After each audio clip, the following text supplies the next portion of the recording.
इस्लामाबाद के मकामी होटल में मुनक्किदा एक तकरीब के दौरान सेनोक चाय मुतारिफ करवाई गई। श्रीलंकन ब्रांड सेनोक चाय के 40 फ्लेवर्स हैं, जिनमें स्ट्रॉबेरी, इलायची, पुदीना और अदरक समेत दीगर जायके शामिल हैं। इस चाय को तैयार करने का तरीका भी आम चाय से मुख्तलिफ है।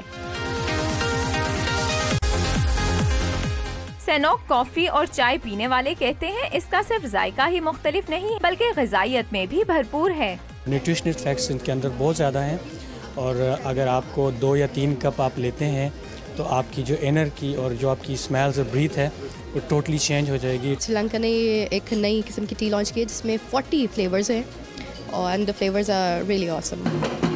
तकरीब में रंग बिखेरने के लिए श्रीलंकन फनकारों ने रवायती डांस भी पेश किया। ढोल की थाप पर किए गए रक्स के जरिए खूबसूरत कहानी बयान की गई।